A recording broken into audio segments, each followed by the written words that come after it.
Ew! Ew! It's Laura, and I am ready to complain, to get our complain on. Sadly, Grace is once again out and about being cool and young. She's coaching, and she's not available to chat with me, so I am going to chat away. Lucky for me, I've always been, I guess I have the gift of gab, if you will. So I'm ready to just share my thoughts with you guys. It's wintry. It's not, it's fall, but today felt wintry. It snowed a little bit, and we've got that mix of fall and winter, and there's a lot of darkness. The sun is gone a lot earlier now, and we only see a little bit of that sunlight each day, especially if you're a teacher and work in a classroom without a window. Then, shout out to those people. You know what it's like when you only see an hour of sunlight a day. So I'm ready for my vampire phase of life here. So one thing that I wanted to talk about today is hit and runs, parking lot drama. A couple years ago at my school, I worked with a teacher who she was co-teaching with me. She was so kind. She was so nice. She went out to her car, and it had clearly been backed into. She had a dent in her car. And I guess there was no note. She looked around, no note. She went inside to the front office of the school. Nobody had heard anything. She was, telling the principal, someone hit my car. There was no note. Did anyone say anything? And they had not. So the parking lot does have cameras because it's 2025 and cameras are everywhere, people. Be aware. So they were able to pull up the camera, and they actually saw the person back into her car, get out of the car, assess the situation, and speed off. Which is crazy because, you work with these people, so to not have that feeling of, I don't know, concern, remorse, guilt. Obviously, it's embarrassing if you crash into someone's car and you know them and it's a workplace. I would be mortified. But I also am the type of person that would immediately want to find out whose car it is and go talk to them directly. I would start with, I'm an idiot. I'm so embarrassing. I can't believe I did this. But I want you to know it was me. Okay, well, it wasn't me, and this person drove off. So it was a thing. The school had to call the person down and awkwardly address it, and they had to then call the other, the victim down, and they had to exchange insurance in the office. And it was awkward because that person hadn't gone to her, and it appeared as though they were going to just drive away and not say anything.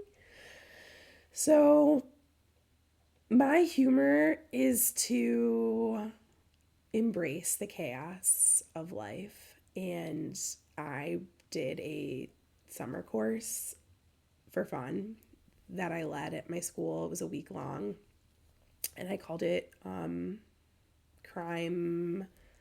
What did I call it? Forensics. Investigation with forensics. And I made a booklet, and I made slides. I made a video. I dressed up as a detective. And I set the scene, and I painted this picture to the kids that someone in our school parking lot crashed into another teacher's car and left without saying anything. So I made up fake characters, obviously, because I wasn't going to reveal this information to students. That would be inappropriate. But I made up fake characters, and I had teachers play the role of these imaginary characters, and I interviewed them, and I took their fingerprints, and I made fake hair samples. So we did a whole forensics thing where we studied the fingerprints. They had to look at the hair under, like, you know, the follicles. I forgot. Oh, we looked at the tire tracks. Obviously, it was data that I made up, but we looked at the tire tracks. We looked at their body language in the interviews, on the videos. So they like took notes on that. And then they had to write up a lab of who they believe was the culprit and, you know, write up their rationale of how they proved that. So all the kids did solve this crime, and it was really funny. And my friend Emily at the time played the role of the person who hit the car and ran. And we made this funny video clip of her being like arrested. Like, we made it more dramatic than it actually was. But that was super funny. And it was my way of just laughing about something that I thought was kind of crazy that happened. Well, today I came to find out that this has happened again, but by a different person.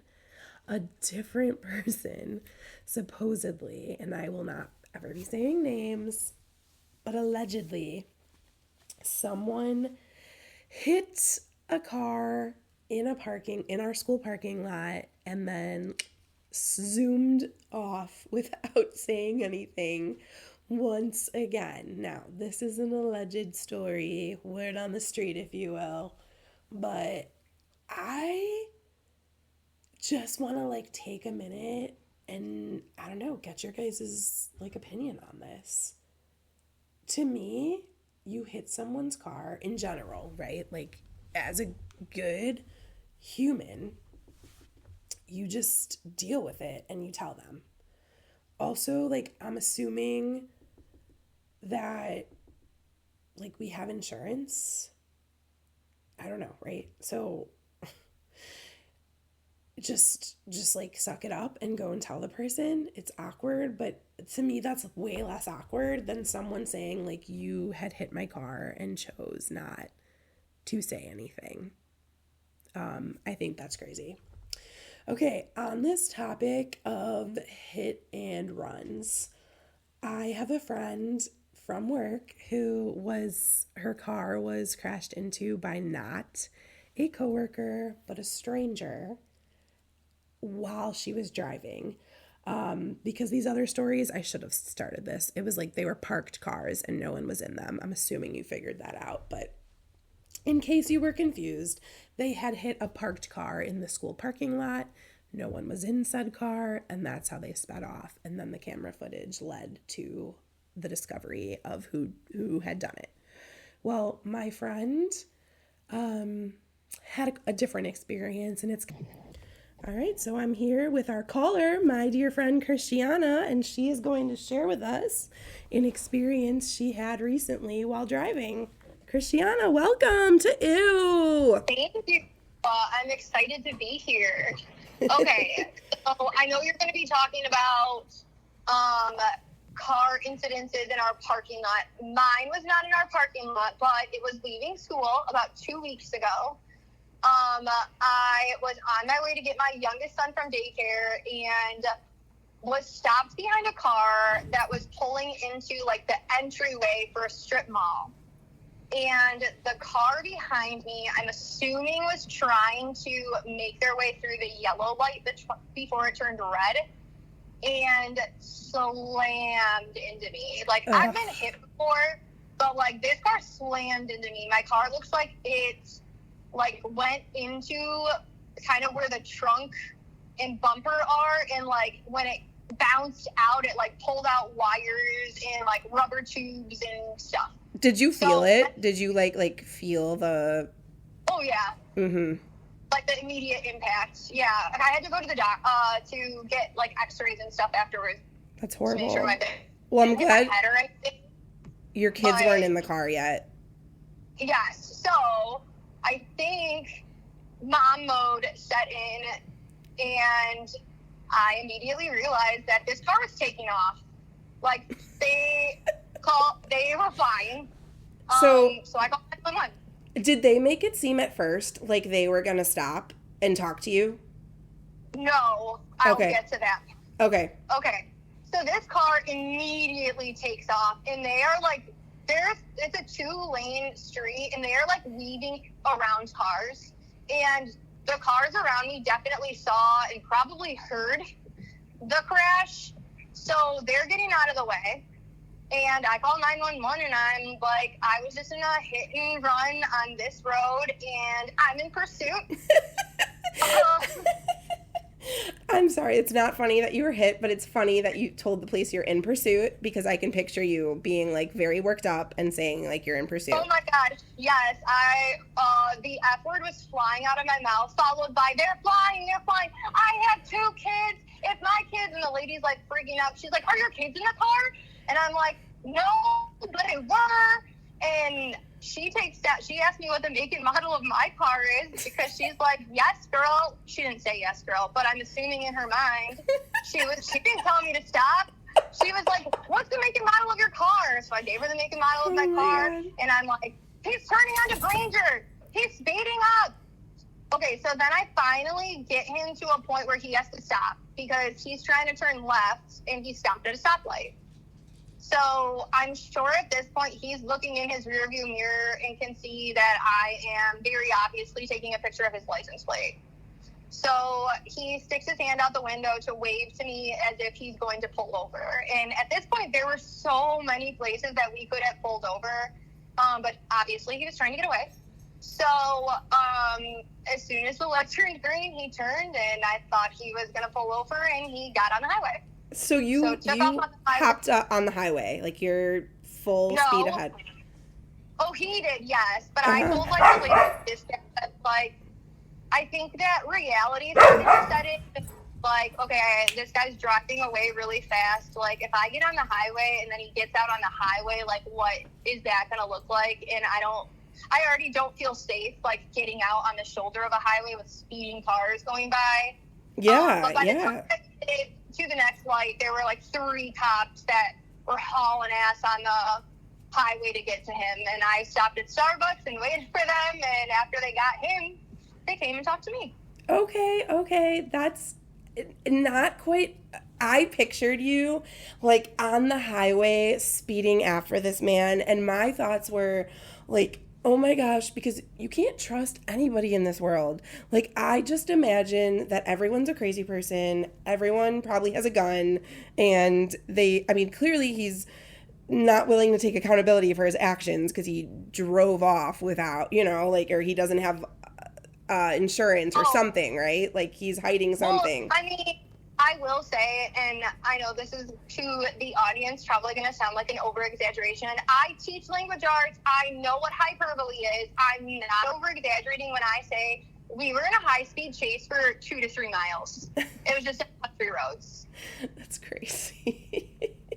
I know. And a little background on me, I am not a good driver. I also have ADHD and probably shouldn't be allowed to drive if I'm not medicated. So I think also going through my mind was I hit a mailbox last year that cost us a good chunk of change. So I got to get this guy because I'm not paying it out of pocket, even though my insurance probably would have covered it. You proved that you're a baddie. You're not going to take it. Yeah. Time in my life I've ever felt like one. Well, good for you. I felt that because that was not a smart choice. So don't do that if you're a listener. But yeah. No, but that's a good story. It really is. And it just happened. So it's very relevant. Yeah. But so then the next week, I got to get out of our school at lunchtime, especially now that I'm coaching cheer. Yeah, you need a break, for sure. So I'm on my way to my parents' house. They live in the town that we teach in. And there's 3 guys on the side of the road, one standing who I thought was an old man, and then two guys, and one is in a chokehold on the ground with his feet laying in the street. What? So, I know, I haven't even told you this. No. So, I call my dad, and I'm like, hey, this is what I just passed. Should I call 911? Because I was like, well, I called 911 last week. I don't, am I being over dramatic by calling again? Yeah. So he was like, no, you need to call. So I called and told them what I saw, and they were like, dispatch is already on the way. So, I'm also a crime junkie. So being a crime junkie that I am, I set up my camera on my magnetic, thing on the car so I could record as I was driving by. And I think it was a drug deal gone bad. The guy that I thought was an old guy looked like Young Gravy with, braids braided straight back. And then this other guy was on the side of the road in cuffs. And they were pulling the guy with the braids out of the back seat, and he had on those 2000s faded sunglasses. I think he was on lookout while the other guy was beating up the other guy. Wow. These are the things happening in Minooka. That's crazy. I know. No, that's wild, actually. I wouldn't have expected that story out of, and this was the afternoon, broad daylight? Yeah, 12, noon, yeah.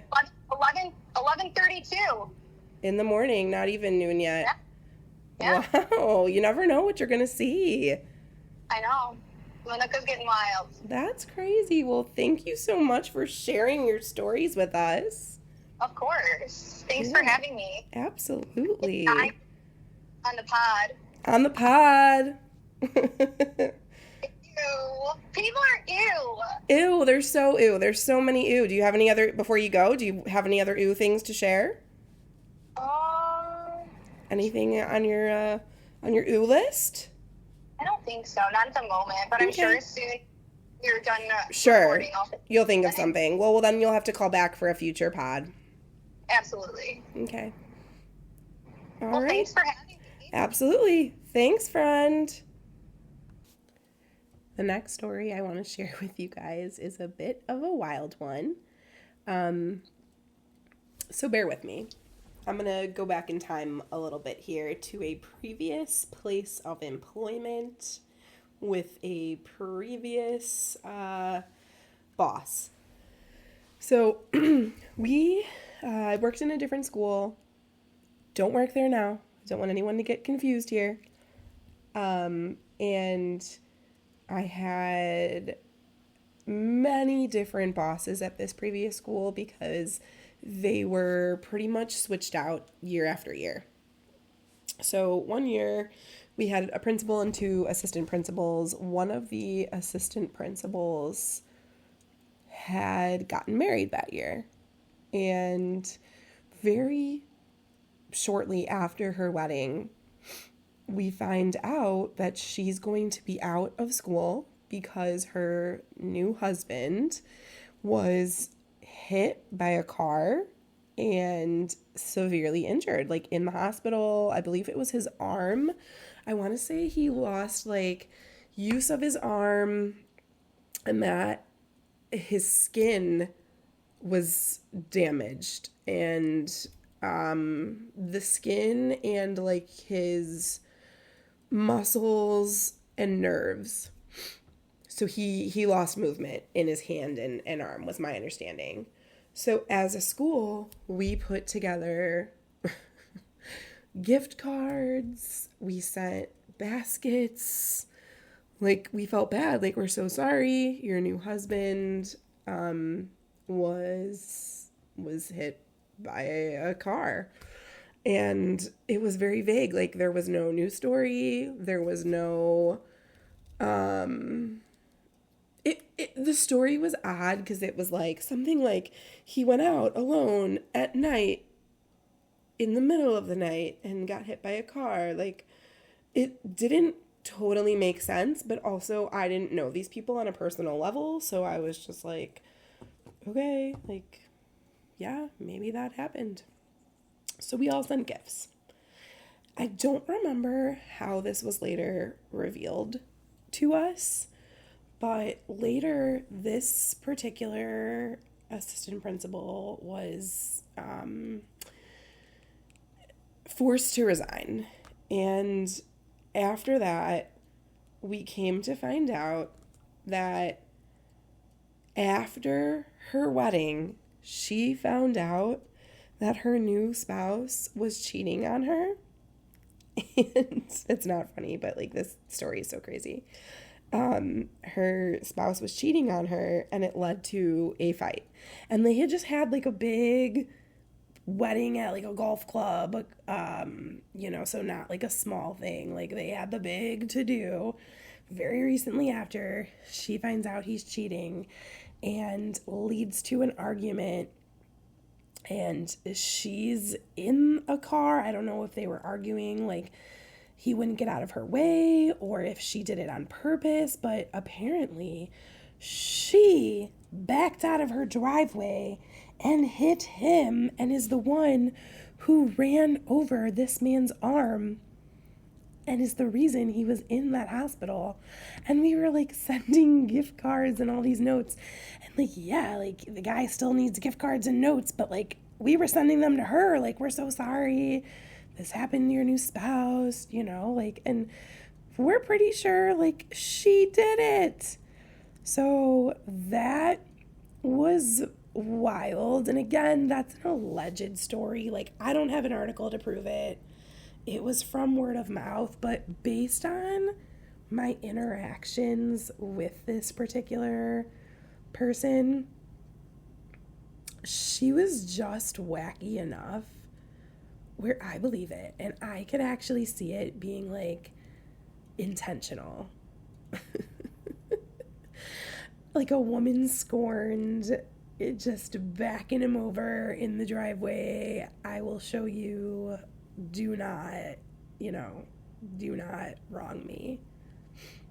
I don't know, but that story stands out in my mind because I just remember for months, like we were just like making cards and putting this stuff together. And then when we found this out, it was super shocking. But then again, like so many things like this happened at that school.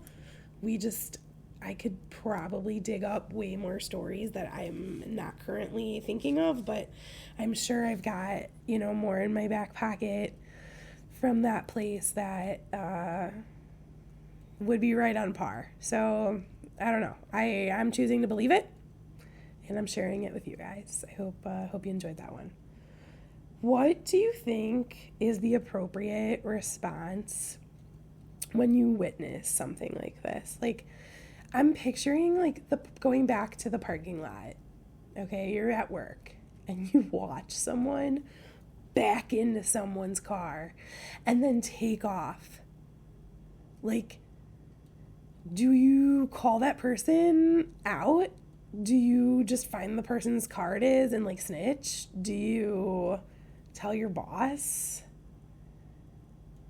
I like to think that I would call that person and be like, I don't know if you missed this, but like you did actually hit their car. I like to think that I would do that, but I guess it depends on who it was, right? Like, I wouldn't be trying to like get into some argument with someone that has nothing to do with me. So if I thought that they were going to be argumentative, I guess I wouldn't go to them directly. But if I feel like they would just admit it at that point, I would like to think that I would be willing to tell someone like, hey, that's not cool. Because if it happened to me, I would want someone to do that, and if they witnessed it, right? I also have been falsely accused. I had a note on my car once when I was like a teenager. Maybe I was like 20. I don't know. I was young. I was definitely still in college or younger because I was driving my Honda Accord.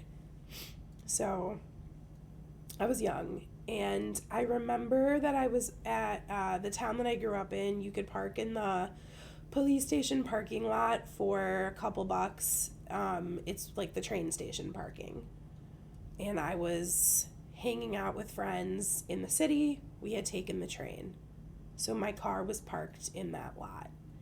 And when I got back, I had this note on my car, and it was mean. And it was like, thanks for bumping into my car and not saying anything. It was very accusatory. I forgot exactly what I said. You know, it was 15 years ago. But the gist of it was accusing me of being responsible for this scratch or something on this person's car. And in my head, I'm thinking, okay, first of all, I didn't do that. But if I did, do you really think I would continue to keep my car just like parked next to you without like, no, nothing, but like, yeah, I'm just going to keep my car here? Obviously, someone hit your car, drove off, and then by the time I got there and parked there, like the spot was wide open. No one was there. So that's how my car ended up being parked in this spot where someone must have scratched this other person's car.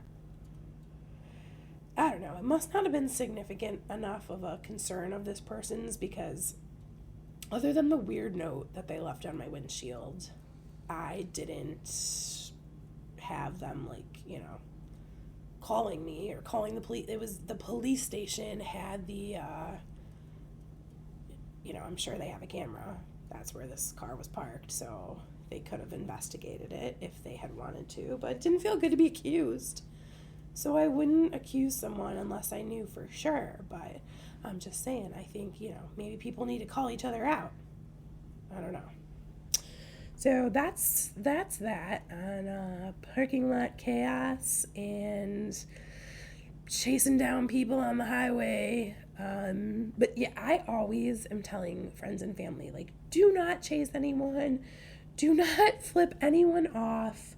Do not, you know, make gestures or yell at people, because I don't trust anyone.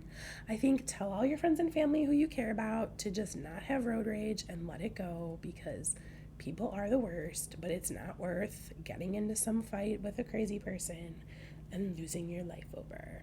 That would be very horrible, right? So, yeah. Thank you guys for joining me on this week's episode of Ew. It's just a short one. Hopefully on the next one, Grace will be back with me because we miss her. Okay, good night, everybody. Thanks for tuning in. Ew! Ew! Ew! Ew!